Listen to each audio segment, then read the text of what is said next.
नमस्कार दोस्तों, PSC fact में आप सभी का बहुत बहुत स्वागत है। आज हम 21 से 25 सितंबर तक के करंट अफेयर्स को देखेंगे। आप इस पूरे लेक्चर की पीडीएफ हमारे टेलीग्राम चैनल से प्राप्त कर सकते हैं, जिसको मैं डिस्क्रिप्शन में डाल दूंगा। तो चलिए टॉपिक को शुरू करते हैं। हमारा पहला प्रश्न है, अंतर्राष्ट्रीय साक्षरता दिवस हर साल किस दिन मनाया जाता है? तो 8 अक्टूबर को। अक्टूबर 2023 में होने वाले 37वें राष्ट्रीय खेल किस राज्य में आयोजित होंगे? गोवा में। दोस्तों, सब बहुत महत्वपूर्ण प्रश्न है ये। 37वें राष्ट्रीय खेल गोवा में होने वाले हैं। आपको कमेंट में ये बताना है 36वां राष्ट्रीय खेल किस प्रदेश में खेला गया। अगला प्रश्न है, अफ्रीकन यूनियन में कुल कितने देश शामिल हैं? तो 55 अफ्रीकी देश शामिल हैं। अमेरिका ने किस देश के लिए $600 मिलियन की नई सुरक्षा सहायता की घोषणा की है? यूक्रेन के लिए। अर्थव्यवस्था को गति देने के लिए दो देशों के मध्य $50 अरब की पश्चिमी तटीय तेल शोधक परियोजना शुरू की गई है। किन दो देशों के मध्य? भारत और सऊदी अरब के मध्य। एशियाई टेबल टेनिस चैंपियनशिप 2023 में भारतीय टीम ने कौन सा पदक जीता? कांस्य पदक। विश्व आत्महत्या रोकथाम दिवस मनाया गया 10 सितंबर को। 84 कलाकारों को संगीत नाटक अकादमी अमृत पुरस्कार से सम्मानित किया गया। किसके द्वारा? जगदीप धनखड़ जी द्वारा। इस समारोह में 70 पुरुषों और 14 महिलाओं सहित 84 कलाकारों को प्रतिष्ठित पुरस्कार से सम्मानित किया गया। इन पुरस्कार विजेताओं को प्रतिष्ठित ताम्रपत्र और अंग वस्त्र के साथ 1 लाख रुपए का नगद पुरस्कार दिया गया। ऑडिट ब्यूरो ऑफ सर्कुलेशन के नए अध्यक्ष के रूप में चुने गए हैं श्रीनिवास के स्वामी जी को। उपाध्यक्ष कौन है इसके? Riyadh Matthew. Audit bureau of circulation of India एक गैर लाभकारी सर्कुलेशन ऑडिटिंग संगठन है। Audit bureau of circulation of India की स्थापना 1948 में की गई। Audit bureau of circulation of India का हेडक्वार्टर मुंबई में है। विश्व बांस दिवस दोस्तों 18 सितंबर को मनाया जाता है। यह 2009 में बैंकॉक में आयोजित 8वीं विश्व बांस कांग्रेस ने 18 सितंबर को विश्व बांस दिवस घोषित किया था। अंतर्राष्ट्रीय शांति दिवस 21 सितंबर को। अंतर्राष्ट्रीय शांति दिवस 2023 की थीम क्या थी? शांति के लिए कार्यवाही, वैश्विक लक्ष्यों के लिए हमारी महत्वाकांक्षा। किस राज्य के प्रसिद्ध होयसला मंदिरों को 42वें यूनेस्को के विश्व धरोहर स्थलों में शामिल किया गया? कर्नाटक के। तो कर्नाटक में वेल्लूर, हैलेबीड और सोमनाथपुरा के प्रसिद्ध होयसला मंदिरों को 42वें यूनेस्को के विश्व धरोहर स्थल में शामिल किया गया है। 15 अप्रैल 2014 से यूनेस्को की यह अस्थायी सूची में सेक्रेड एसेंबलेंस ऑफ द होयसला शामिल है। ये सभी 3 होयसला मंदिर पहले से ही भारतीय पुरातत्व सर्वेक्षण के संरक्षित स्मारक हैं। तो बहुत ही महत्वपूर्ण प्रश्न है, किस स्थान पर केंद्रीय कौशल विकास और उद्यमिता मंत्री धर्मेंद्र प्रधान और लोकसभा अध्यक्ष ओम बिरला ने स्किल्स ऑन व्हील्स पहल की शुरुआत की? तो दिल्ली में। दूरसंचार उद्योग निकाय DIPA का अध्यक्ष चुना गया है धनंजय जोशी जी को। डीपा का फुल फॉर्म क्या होता है दोस्तों? डिजिटल इंफ्रास्ट्रक्चर प्रोवाइडर एसोसिएशन ने समिट डिजिटल के प्रबंधक निदेशक और मुख्य कार्यपालक अधिकारी धनंजय जोशी को चेयरमैन नियुक्त किया है। धनंजय जोशी अखिल गुप्ता का स्थान लेंगे। DIPA digital infrastructure providers association एक गैर लाभकारी उद्योग निकाय है जो भारत में डिजिटल इंफ्रास्ट्रक्चर उद्योग का प्रतिनिधित्व करता है। अगला प्रश्न है, मुख्यमंत्री लाडली बहना आवास योजना का उद्घाटन मध्य प्रदेश में किया गया। अत्रेयापुरम पुथारेकुला को पारंपरिक मिठाई के लिए GI टैग प्राप्त हुआ। ये कहां से संबंधित है? आंध्र प्रदेश से संबंधित है। चलिए, आंध्र प्रदेश के मुख्यमंत्री कौन है? YS जगनमोहन रेड्डी। राज्यपाल सैयद अब्दुल नजीर हैं। भारतीय नवीकरणीय ऊर्जा विकास एजेंसी ने परियोजनाओं के वित्त पोषण के लिए किस बैंक के साथ समझौता ज्ञापन हस्ताक्षर किया? तो बैंक ऑफ महाराष्ट्र के साथ। इसके बारे में देख लेते हैं थोड़ा फैक्ट दोस्तों। IREDA भारतीय नवीकरणीय ऊर्जा विकास एजेंसी ने बैंक ऑफ महाराष्ट्र के साथ एक समझौता ज्ञापन हस्ताक्षर किया। इसका उद्देश्य क्या है? देश भर में नवीकरणीय ऊर्जा परियोजनाओं के विविध स्पेक्ट्रम के लिए को लेंडिंग और लोन सिंडिकेशन को बढ़ावा देने के लिए भारतीय नवीकरणीय ऊर्जा विकास एजेंसी नवीन और नवीकरणीय ऊर्जा मंत्रालय के अधीन एक मिनी रत्न कंपनी है। तो ये आप जरूर ध्यान रखिएगा, महारत्न, नवरत्न और मिनी रत्न कंपनियां क्या होती हैं। वर्ल्ड स्पाइस कांग्रेस का 14वां संस्करण कहां आयोजित हुआ? मुंबई में। भारत को दुनिया का स्पाइस बाउल भी कहा जाता है। एक फैक्ट, जीके का फैक्ट है, आप इसे जरूर देख सकते हैं कि भारत को दुनिया का क्या कहा जाता है? स्पाइस बाउल, क्योंकि भारत उच्च गुणवत्ता वाले दुर्लभ और औषधीय मसालों के उत्पादन के लिए मशहूर है। ट्रांसजेंडर के लिए समर्पित भारत की पहली ओपीडी किस स्थान पर खोली गई? दिल्ली में। फिर अंतर्राष्ट्रीय रेड पांडा दिवस कब मनाया गया? तो सितंबर के तीसरे शनिवार को। रेड पांडा नेटवर्क की स्थापना 2007 में की गई है। इसे आप जरूर फैक्ट, जीके का ये जो स्टैटिक पोर्शन है दोस्तों, हम साथ में ही लेके आ रहे हैं पॉइंट वाइज, आप इन्हें जरूर देखिएगा क्योंकि इससे प्रश्न बन जाते हैं कि रेड पांडा नेटवर्क की स्थापना 2007 में की गई। रेड पांडा नेटवर्क का हेडक्वार्टर कहाँ है? ओरेगन, यूएसए में है। पुराने संसद भवन का नाम संविधान सदन रखने का प्रस्ताव रखा गया है। तो ये किसने प्रस्ताव रखा है? तो हमारे प्रधानमंत्री नरेंद्र मोदी जी ने। प्रधानमंत्री नरेंद्र मोदी ने पुराने संसद भवन का नाम संविधान सदन रखने का प्रस्ताव रखा। वहीं नए संसद भवन का नाम क्या होगा? भारत का संसद भवन। इस फैसले को लोकसभा अध्यक्ष, राज्यसभा सभापति दोनों ने ही स्वीकार किया है। आगे बढ़ते हैं। एशिया प्रशांत क्षेत्र के राष्ट्रीय मानवाधिकार संस्थानों के सम्मेलन का उद्घाटन राष्ट्रपति द्रौपदी मुर्मू ने किस स्थान पर किया? तो नई दिल्ली पे किया। Digital quality of life index सर्वेक्षण में भारत का स्थान 52वां रहा। तो digital quality of life index में 5 कारक होते हैं। 5 कारकों के आधार पर ही इसका निर्णय किया जाता है, जिसमें इंटरनेट गुणवत्ता, इंटरनेट सामर्थ्य, ई बुनियादी ढांचा, ई सरकार, ई सुरक्षा शामिल है। यहाँ पे ई का मतलब दोस्तों इलेक्ट्रॉनिक्स से होता है, जो सीधे सीधे हमारा इंटरनेट और ये इलेक्ट्रॉनिक्स से जुड़ा हुआ है। Digital quality of life index संरक्षण में भारत 121 देशों में से 52वें स्थान पर है। किस कंपनी द्वारा आगामी आईसीसी वर्ल्ड कप 2023 के लिए टीम इंडिया की जर्सी लॉन्च की गई? किसके द्वारा? तो एडिडास कंपनी के द्वारा। यह वनडे विश्व कप टूर्नामेंट 5 अक्टूबर से 19 नवंबर के बीच आयोजित किया जाएगा। दोस्तों हम आगे यही इसी में देखने वाले हैं। इसका थीम सॉन्ग वर्ल्ड कप का रिलीज हो चुका है। किसने रिलीज किया और क्या है, गाने के बोल क्या हैं, वो हम आगे देखेंगे।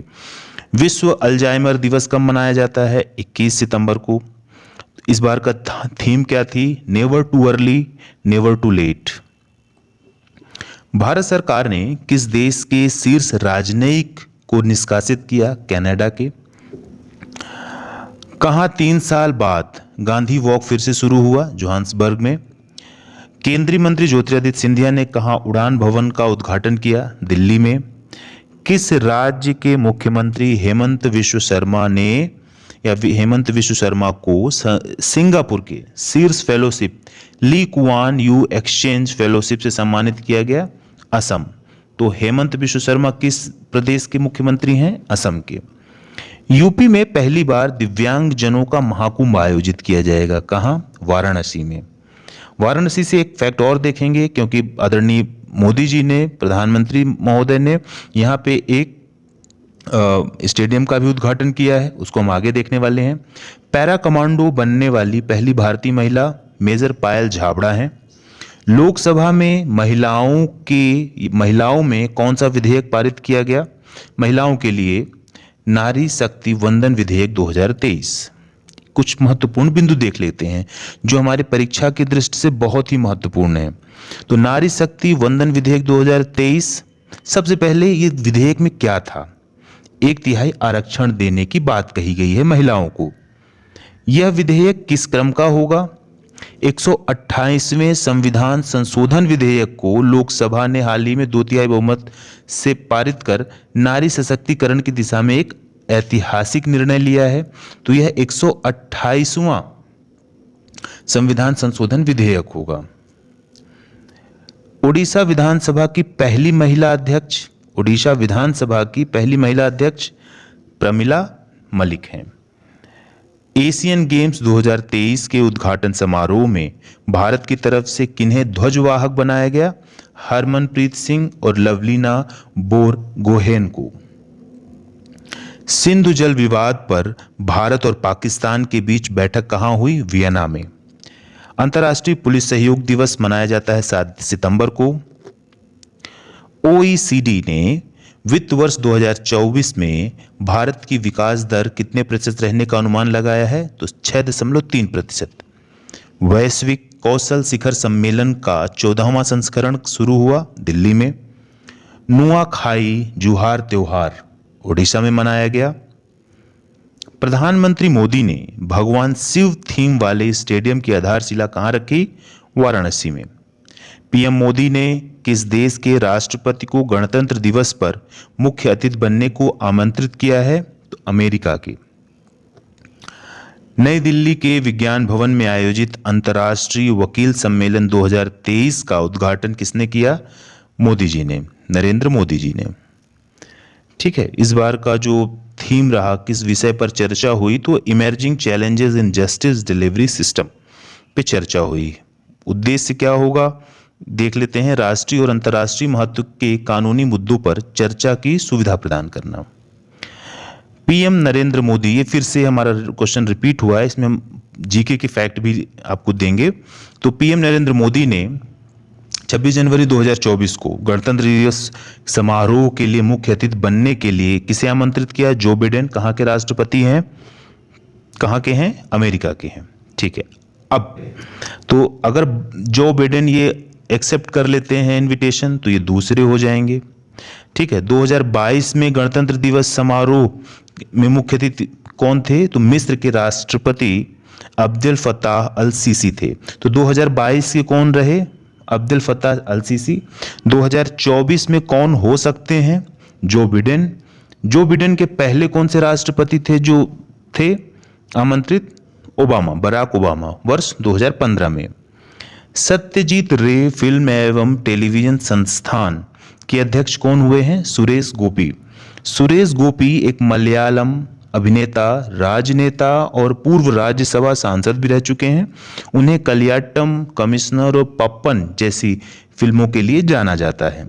सत्यजीत रे फिल्म और टेलीविजन संस्थान कोलकाता, पश्चिम बंगाल में स्थित एक फिल्म और टेलीविजन संस्थान है।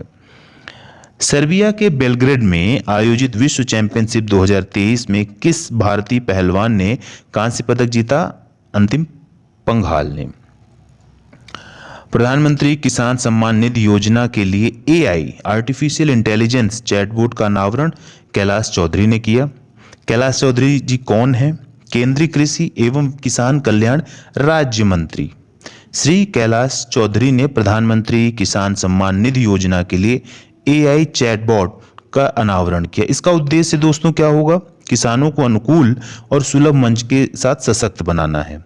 एआई चैटबॉट का मतलब हम अपनी जो भी समस्याएं हैं उसको आर्टिफिशियल इंटेलिजेंस के माध्यम से पूछ सकते हैं। अंतर्राष्ट्रीय सांकेतिक भाषा दिवस कब मनाया गया? 23 सितंबर को। थीम क्या थी? A world where deaf people everywhere can sign anywhere. विश्व गैंडा दिवस कब मनाया गया? 22 सितंबर को।